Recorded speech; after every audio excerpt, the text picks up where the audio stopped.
Good evening, my lovelies, and welcome. I'm Lady Creepypasta. This evening, we have a tale about true love by Redditor Substantial Eternal. I hope you enjoy this one as much as I did, my dears.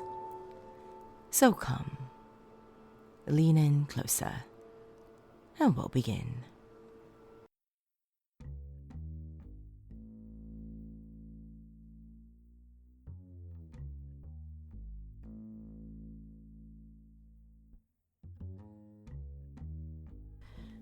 My best friend Melissa is getting married, and of the 100 people she invited, I'm the only one who's going. The other 99? Total crickets. Not one single yes or no after the invites went out. At first, we thought they might have gotten lost in the mail or she used the wrong stamps. But when she texted everyone to ask if they received the invites and to remind them to RSVP, they ignored her completely. And then, 2 weeks before the wedding, Melissa told me her fiancé Seth was missing. So here's the thing. I had never met Seth. In fact, I had only known Melissa for a few months. We met when her car broke down in front of my house, and I offered her my front porch to sit on while she waited for the tow truck. Melissa told me her fiancé Seth was on a business trip and that he would be back the week before the wedding. And why wouldn't I believe her? Melissa and I were instant best friends. I could not wait to meet Seth at the wedding. She talked about him so much that I felt as if I knew him already, and I can honestly say I looked forward to the wedding as much as she did. Or maybe even more. Because I loved her very much. I wanted her to be happy, and I could see that wedding planning was stressing her out so badly that she was losing sleep. Even before she broke down in tears and told me nobody was coming, even before Seth went missing, I could see she was slowly losing her mind. Melissa told me she filed a police report but wasn't expecting much from that end given that Seth was an adult male. I thought sadly that she was probably right. She said she was talking with a private detective and he was going to look into it for her. A week before the wedding, Melissa came to my house in the middle of the night to tell me she knew where Seth was, but we had to move fast. The next thing I knew, we were speeding down the highway, going out of town. I kept asking her what was going on, and she kept saying she'll explain when we get there. We drove for hours, stopping once to pee and another time to get gas. It was before sunrise when we started, and we were still going when the sun went down. Now, I'm not good with maps and wouldn't be able to find my way out of a paper bag, but I can read signs, and even I could tell that we were going in circles. She first drove across state lines, and then 5 hours later she drove back across the same state lines. I remembered the same rest stop we passed in the morning because of a red car that was parked there. "Melissa, what is going on?" I said, but she wouldn't answer me. She drove faster and faster. We sped past every other car on the road, and people rage honked at us, screaming obscenities. We were going 75, then 80, then 90. The car was shaking like a toy, and Melissa seemed to be in a trance. She was mentally somewhere else, and I was numb, paralyzed with fear. I did not know what to do. I prepared myself to die, and then it occurred to me. Maybe Seth was dead. Maybe she had received news of his body being found, and she had gone crazy. She swerved in front of a truck, and I knew it was all over. I felt it in my bones. I wasn't even scared. but she hadn't crashed us, only took an exit ramp. And then we were driving slowly down a residential street. She stopped the car in front of a house where a girl was smoking on the porch. Melissa turned to me and said, "They have Seth in that house. His life is in danger. We have to get him out." "That girl?" I said incredulously. She looked about 90 pounds, soaking wet. I could probably take her down myself. "There's a whole gang in there," said Melissa. "She's one of them." And because I was tired and hungry and frightened and confused, I believed her. It was way past midnight when we got back to town. Melissa stopped in front of the all-night diner, and we went in to get some food. My legs were shaking, but she seemed perfectly normal. I tried to act normal, too, trying to forget what she had done.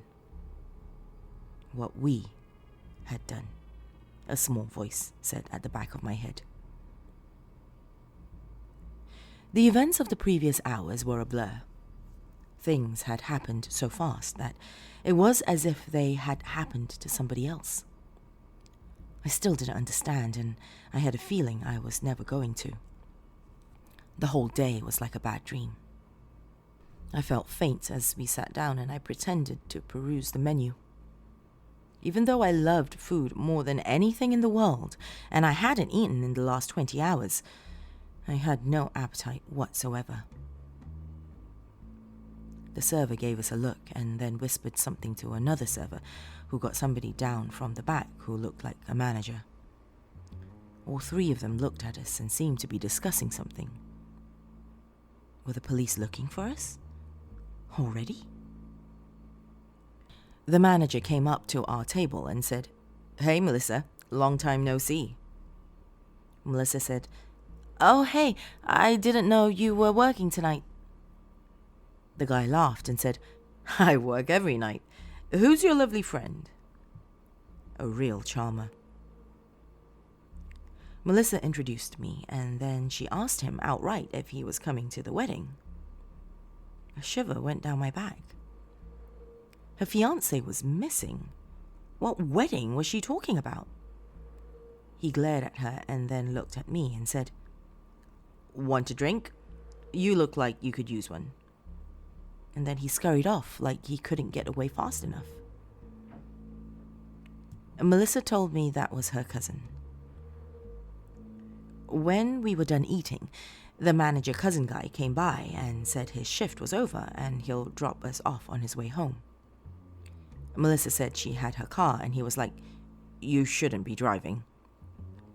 They stared at each other so hard, I thought there was going to be words between them, but he said nothing and left the restaurant.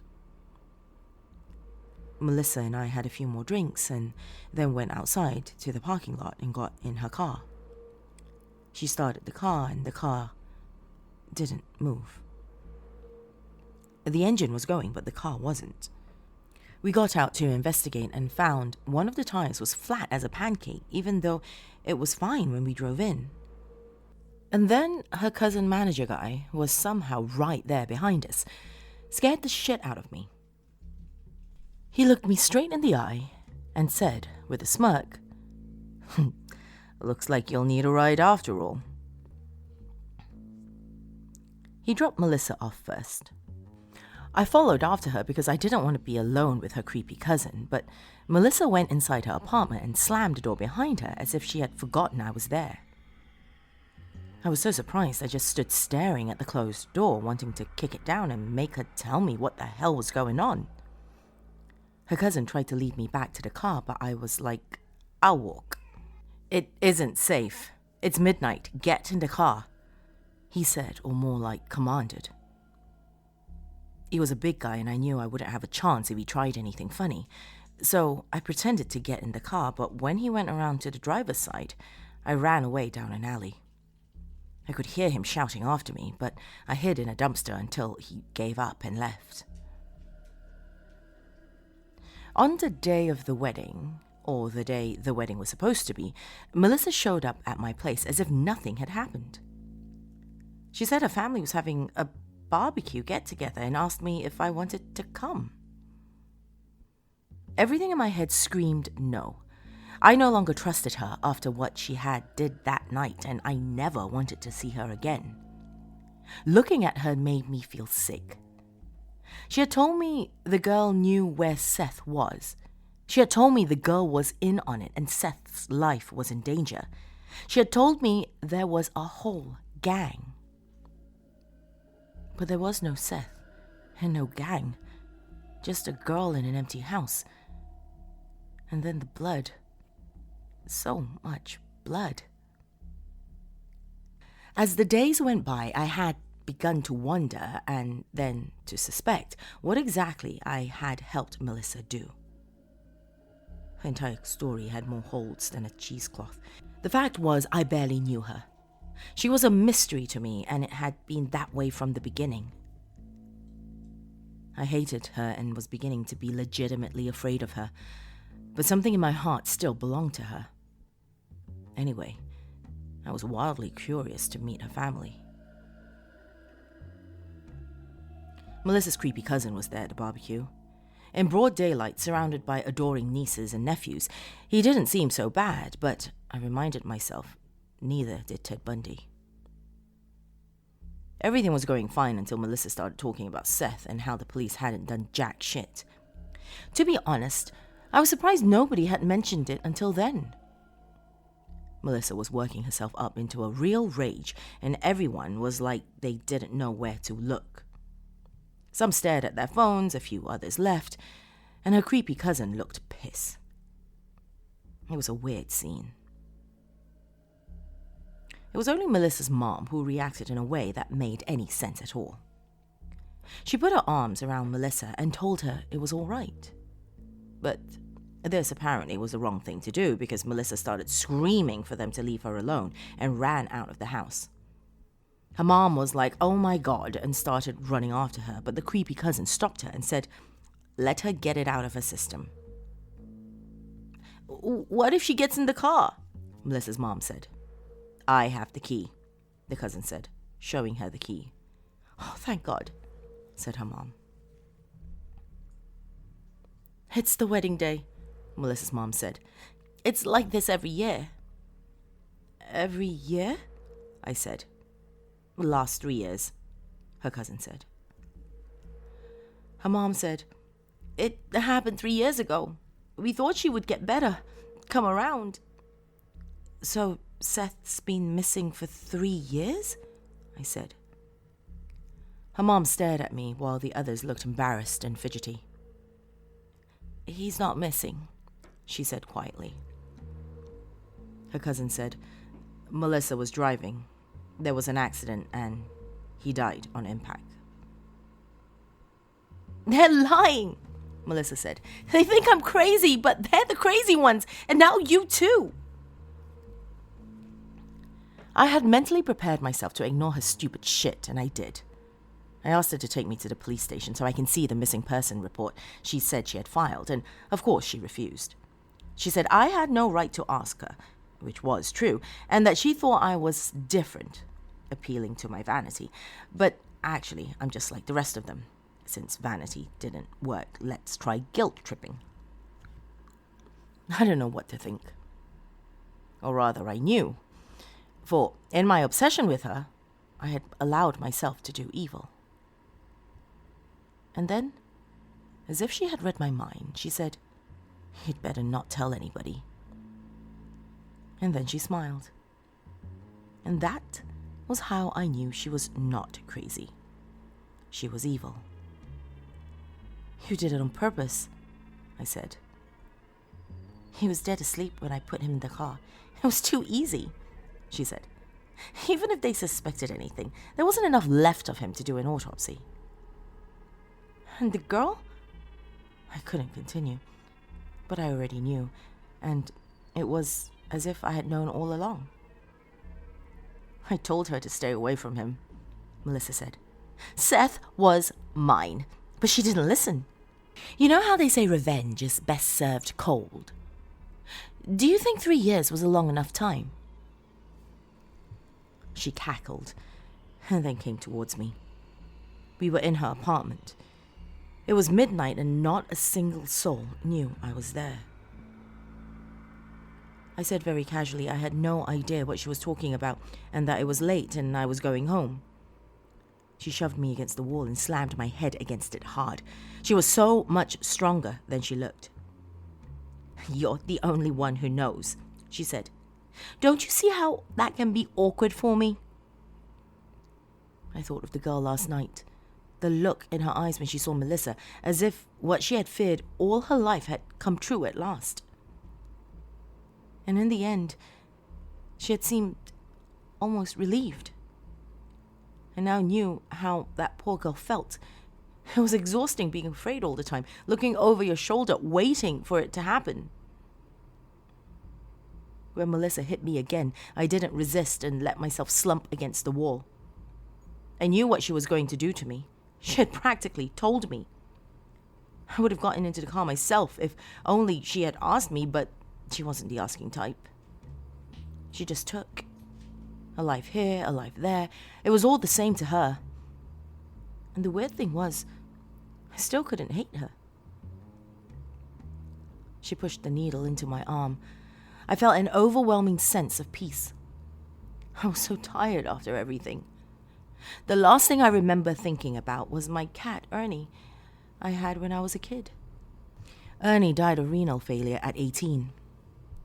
He died in my arms and had made biscuits on my sweater up until the end when the vet came to our home to euthanize him. Mom wanted to delay it another day because he seemed so content, but Ernie had lost so much weight. My father said it wasn't fair to him, and the vet agreed with him. I remembered how peaceful Ernie looked afterwards, as if he was sleeping. And now I thought, I will go to be with him. "It won't hurt at all," a woman's voice said. "You won't feel a thing." "She gave enough just to make you sleep," Melissa's cousin told me. "And you saved me?" I said. "Again, how did you know what she was going to do?" "I had been keeping my eye on her every night ever since you guys showed up at the diner, so it wasn't so much luck as perseverance," he said. "I knew she was planning something, I could tell." "So you suspected her?" "All along. She killed my dog when we were kids, and I guess I saw through her unlike most people." He told me he had been inside her apartment that night and had used his phone to record her admitting she killed Seth.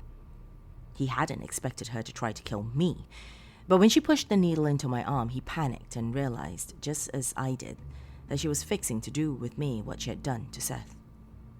He fought her to the ground and told her he would tell the police who killed Seth, and then he took me to the ER to make sure I was okay. When he went back to Melissa's apartment to confront her again, the police were everywhere. Apparently she had driven her car into the wall of the parking garage and died on impact. "What about me?" I said. "What I did?" His face became blank and stupid looking. "I don't know what you're talking about. Melissa's gone. What more can justice ask for?" "You saw through her. It's funny you don't see through me too," I said. "I see that she lied to you and you fell for her shit just like all the others, like I've been seeing my whole life. She was my dog's favorite human and she killed her for nothing." "But if I told you..." But he didn't want to hear it. We've been married now for 10 years and he still refuses to talk about it. I can feel him look at me sometimes as if he was doubting his own eyes. One night he told me I looked like Melissa. "You were in love with her, weren't you?" he said, just a little accusing. "She was my best friend," I said. "No, I don't mean in that way. I mean, you really loved her, like a lesbian thing," he said. I laughed. "Did you just say like a lesbian thing? What are you, 14 years old?" "Maybe," I said. "You were a little in love with her yourself, you know, like an incest thing." He didn't deny it. I mean, why else would you help her kill her fiancé? I said. See, 10 years is a long time. Long enough for me to have finally figured out some things. And she was the only one who knew, so you killed her, I went on. I bet if there had been anything left of her to do an autopsy on, they would have found some pretty interesting stuff. He didn't say anything, and neither did I. And so, we were even.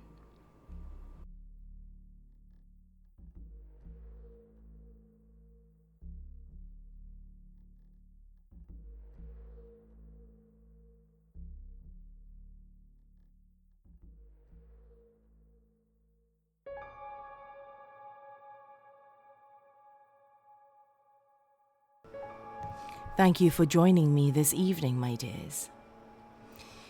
If you enjoy this podcast and channel and would like to support it, go to patreon.com/LadyMcCreepster to become a part of my beautiful dark family. Every little bit does help keep this channel going, and I truly appreciate it. I would like to thank my dark family members who have supported me thus long. Family members such as Philanthropist, Bill Thornsley, Dawn Fritzwater, Melissa Perez, Honey Santiago, Oliver Dace, L. Andrew Augustus, Dana Fringer, Stephen Aguilera, Tay the Fluth, Laura Setterpenry, and everyone listed in the episode description below. To those of you who have just stumbled upon my realm, welcome, my dears. Please, do feel free to have a look around my realm. And before leaving, hit that subscribe button. Additionally, hit that bell icon as well if you're watching on YouTube to be notified of new uploads. Don't forget to give this video a like on YouTube, my dears, and do leave a comment below. I do love it when you say hi. Till next time, my dears, sweet dreams.